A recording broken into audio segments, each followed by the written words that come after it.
From the conflict in the DRC, we move to the civil war in Sudan.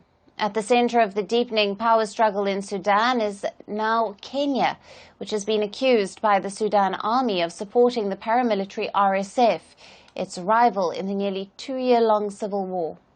Sudan's army-backed government has vowed to take escalatory actions against Kenya for hosting activities by the paramilitary Rapid Support Forces, or the RSF. Last week, the Kenyan capital, Nairobi, hosted a gathering of RSF and its allies, where they signed a charter for the formation of a parallel government in Sudan. Sudan has called it a hostile act and blatant interference in its internal affairs. It has now threatened several retaliatory actions against Kenya. It says it will submit a memorandum to the African Union and other international organizations demanding measures against Kenya.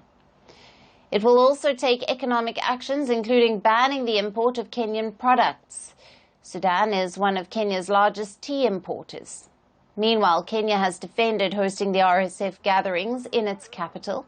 It says it is home to several Sudanese refugees and only wants peace in the nation.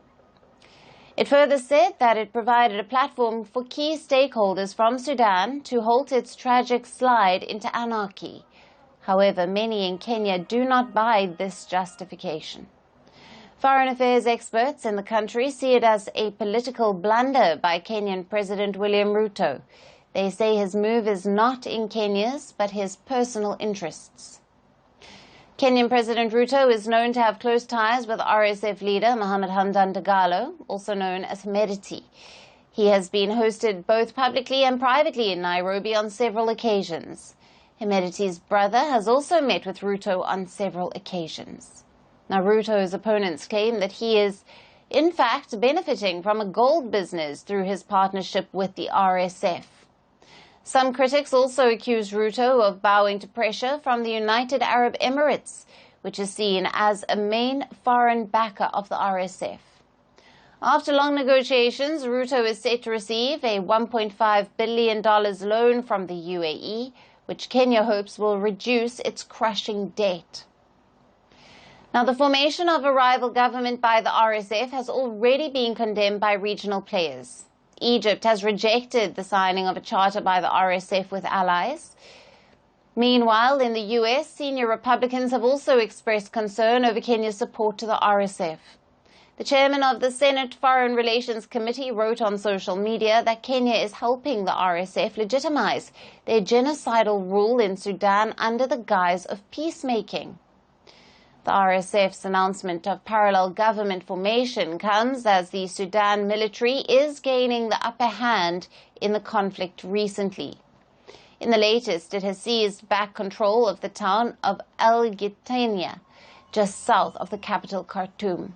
A video released by the Sudanese Armed Forces shows people celebrating in the streets of the town. So while the RSF continues to receive big blows on the ground, will its parallel government be able to gain any legitimacy? And will Kenya's support for the paramilitary create troubles for itself? We will keep you posted. Merci beaucoup. Hi. How are you? Very well, thank you. Thank you for being here. Namaste, Mr. President. Bharat Kelogon, Komeri Namaste. How many people generally follow you in interviews? Typically in a month we have viewers up to 150 million, that's more than twice the population of France. And in the last 2 years we had 3 billion viewers. So I say, Laurent, this is your chance to be famous. You're on Firstpost. One word to describe your equation with Prime Minister Modi. Amitié.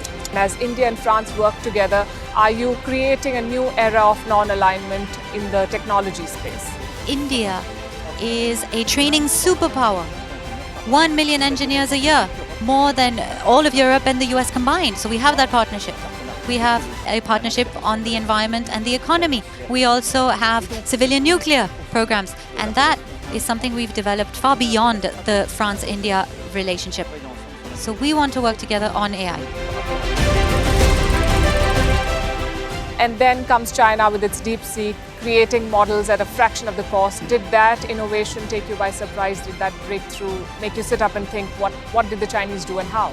But what did DeepSeek do? They took everything that was already available from the last AI model and then they recalibrated it. So are you going to ban Chinese AI in France? So we don't have this American approach of banning tech because of where it comes from.